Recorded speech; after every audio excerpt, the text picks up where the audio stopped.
Hello friends, welcome back to my YouTube channel. I am your friend doctor फाइशायान। Friend, आज जो मेरा topic है बात करने का वो है डायरिया इन चिल्ड्रन। बच्चों में दस्त किस वजह से होते हैं, क्या उसका मैनेजमेंट होता है, कैसे ट्रीटमेंट आपको करना है, आपको कब डॉक्टर के पास जाना है, कब नहीं जाना है, आपको मैं इसके बारे में आज कंप्लीट जानकारी बताऊंगा। देखिए, बच्चों में दस्त आना ये एक नॉर्मल सी बीमारी है, ठीक है। ये कभी भी किसी को भी हो सकती है, लेकिन ये एक सीरियस भी हो सकता है आपका, जिससे बच्चों में सूखा रोग हो सकता है, इवन उनकी डेथ भी हो सकती है। तो आपको समझना है कि दस्त में कैसे मैनेजमेंट आपको करना है, कैसे समझना है आपको बच्चों के दस्त को, कैसे आपको डॉक्टर को बताना है, क्या करना है अगर आपके पास भी बच्चा है और फिर वो बच्चा छोटा है, बड़ा है, स्कूल जाने की उम्र में है, ये मैटर नहीं करता। आपको समझना है, आपकी फैमिली है, आपको समझना है कि ये कितना सीरियस टॉपिक है और ये कितना जरूरी है और ये कितना आम है होना। फिलहाल तो आप ये समझ लें कि डायरिया इन चिल्ड्रन बहुत ही आम बीमारी है जो अक्सर देखने में मिल ही जाती है बच्चों में, ठीक है। अब अच्छा, बच्चों में देखने को ये मिल रही है तो जाहिर सी बात है भाई कि प्रॉब्लम तो है ही है बच्चों में, है ना। इस वजह से ये देखने को मिल रहा है। तो अब आपको समझना ये है कि भाई ये क्या होता है, कैसे होता है।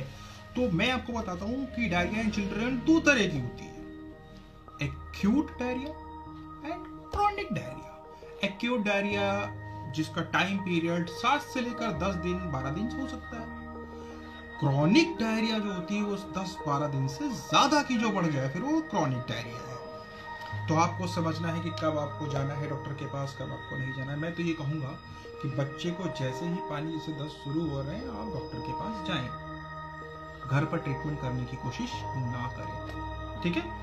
क्योंकि ऐसे आप समझ नहीं पाएंगे कि बच्चा कितना डिहाइड्रेट हुआ है, बच्चे में क्या कमी आ गई है। भाई बच्चा चिड़चिड़ा भी हो जाएगा, उसमें सोडियम पोटेशियम की कमी भी आ जाएगी, बहुत सारी दिक्कतें, बहुत कुछ करना पड़ सकता है, ठीक है। और नॉर्मली तो ये बहुत लंबा जाएगा भी नहीं, हो सकता है कि कुछ ही आपको करना पड़े और कुछ ही दवाइयों से ये ठीक भी हो जाए। तो मैं आज आपको बताता हूँ कि इसके कारण क्या होते हैं। इसके कारण होते हैं दो तरह की, वायरल हो सकता है दो, एक तो रोटा वायरस की वजह से हो सकता है, दूसरा नॉर्मल वायरस की वजह से हो सकता है। अब जो बैक्टीरिया होते हैं, जो कॉज होते हैं कि भाई इस बैक्टीरिया की वजह से ये होता है, वो होता है ई कोलाई, फिर होता है सी गैला, एक ये बैक्टीरिया हो गया, फिर होता है वेब्रियो कॉलरी जिसको हैजा बोलते हैं, वो एक बैक्टीरिया हो गया। इसके अलावा सलामोना बैक्टीरिया हो गया।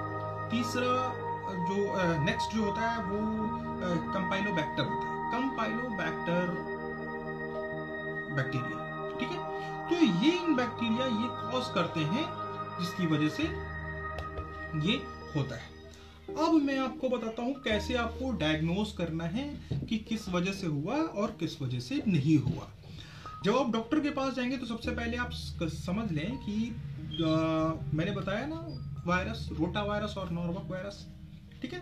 तो रोटा वायरस जो होता है इसके टीके आते हैं, अगर आपने बच्चों में लगवाया है तो फिर भाई आपको दिक्कत ये बच्चों में नहीं आने वाली, बहुत ही कम देखा जाता है, ठीक है। तो सीवियर वाटर डायरिया से भाई रोटा वायरस वैक्सीन आपको बचाती है, लेकिन अगर नहीं बचा तो ये रोटा वायरस जो वायरस की वजह से जो होता है, तो इसमें क्या होता है, ये 5 साल से कम उम्र के बच्चों में ही देखने को मिलता है, आपके यंग इन्फेंट्स में, ठीक है।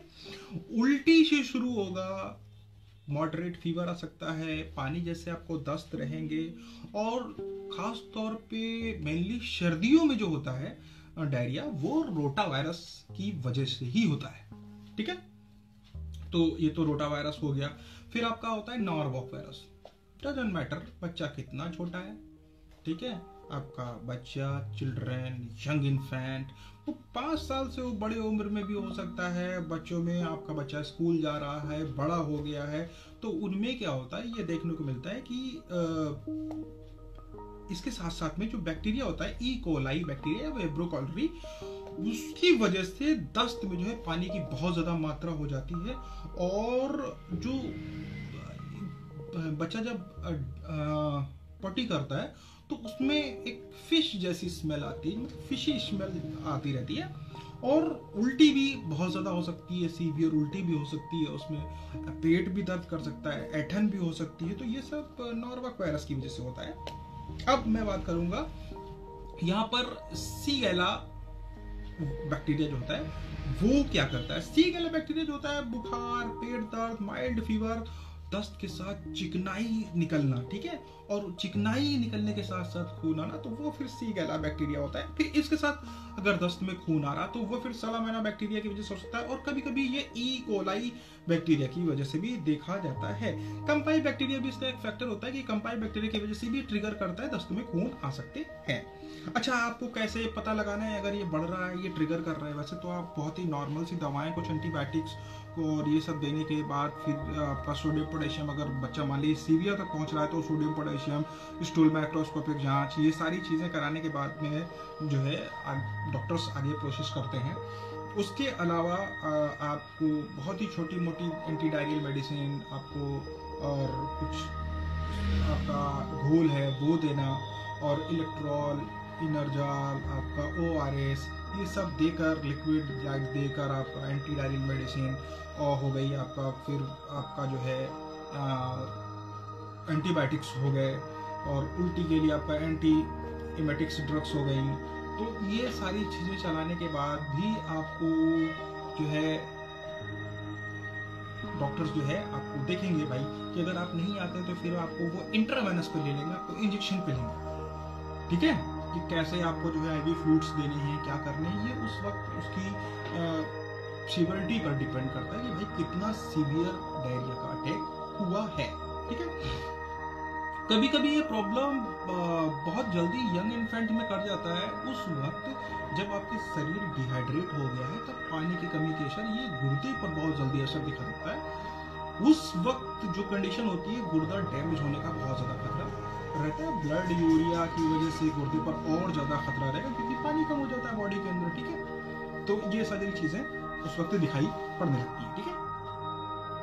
तो उम्मीद है कि आपको ये वीडियो पसंद आई होगी, समझ में आया होगा कि भाई दस्त कब और कैसे सीवियर हो जाता है, क्या समझना है, क्या नहीं समझना है। और हाँ, प्रीबायोटिक एंड प्रोबायोटिक के कोल भी आते हैं जो लोगों को दिए जाते हैं, टैबलेट्स भी आती हैं जो दी जाती हैं।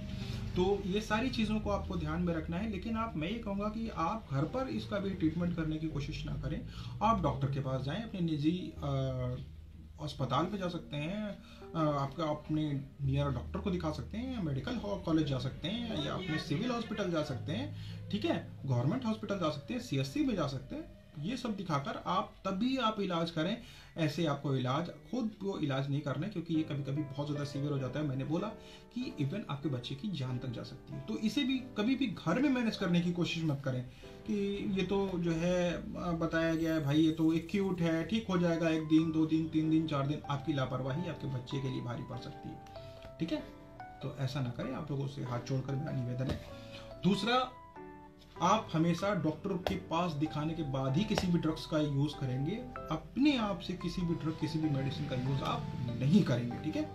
तो उम्मीद है कि वीडियो आपको पसंद आई होगी और आपको समझ में आया होगा कि आपको कैसे मैनेजमेंट जो है कराना है, कैसे कब डॉक्टर के पास जाना है, और किस वजह से जो है डायरिया इन चिल्ड्रन होता है। तो सब कुछ आपको समझ में आया होगा। तो फ्रेंड, वीडियो को ख़त्म करने से पहले जो लोग मेरे YouTube चैनल पर अब आ रहे हैं भाई, इतने लास्ट में देख रहे हैं, तो मेरा एक रिक्वेस्ट ये भी मान लें कि आप मेरा YouTube चैनल सब्सक्राइब करते हुए जाएं। आपका कुछ भी नहीं जाने वाला, सब्सक्राइब करते हुए जाएं, वीडियो को लाइक करें, शेयर करें और सब्सक्राइब ही कर दें भाई, इतना ही बहुत है। Thank you.